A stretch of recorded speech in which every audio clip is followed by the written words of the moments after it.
धोखेबाज बाबा की कहानी। दोस्तों, आज हम बात करेंगे विश्वास की। यह एक छोटा शब्द है, लेकिन इसका महत्व हमारे जीवन में बहुत बड़ा है। विश्वास रिश्तों, व्यापार, दोस्ती और यहाँ तक कि हमारी पहचान का आधार है। किसी भी रिश्ते की जड़ में विश्वास होता है, और बिना विश्वास के कोई रिश्ता लंबे समय तक नहीं टिक सकता। एक गांव में एक गरीब आदमी रमेश रहता था। उसकी हालत इतनी खराब थी कि उसे अपने परिवार को 2 वक्त का खाना भी नहीं दे पाता था। एक दिन रमेश एक कुएं के पास गया, जहां उसने देखा कि एक शेर और एक सांप फंसे हुए हैं।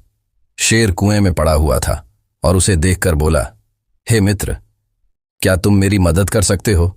मुझे इस कुएं से बाहर निकाल दो, मैं तुम्हारा हमेशा आभारी रहूंगा।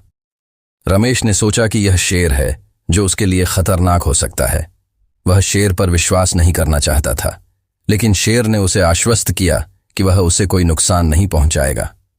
रमेश ने रस्सी डालकर शेर को कुएं से बाहर खींच लिया।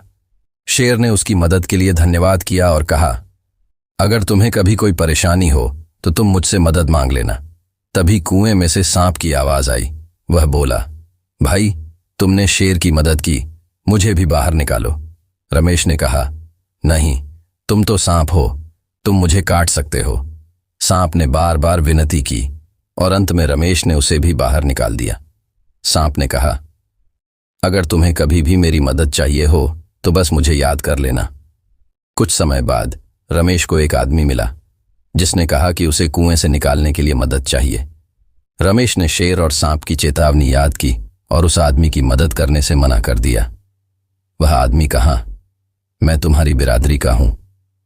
लेकिन रमेश ने कहा, अगर तुम अच्छे आदमी होते तो शेर और सांप तुम्हारी बुराई नहीं करते। रमेश निराश होकर आत्महत्या करने का विचार करने लगा, लेकिन उसने शेर और सांप के वादे को याद किया और सोचा कि क्यों न उन पर भरोसा करके देखा जाए। वह शेर की गुफा के पास गया।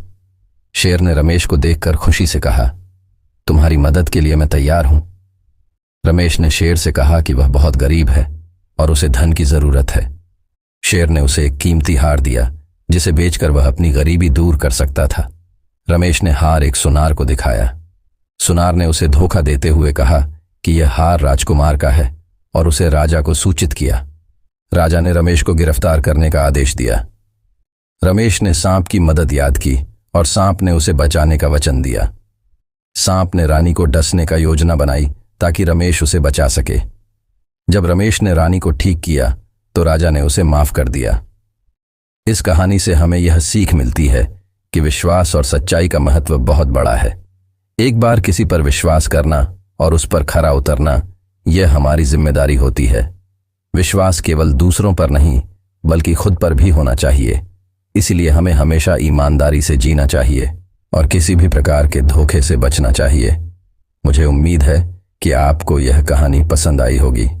कृपया इसे लाइक करें और अपने दोस्तों के साथ शेयर करें। मिलते हैं एक नए वीडियो में। धन्यवाद।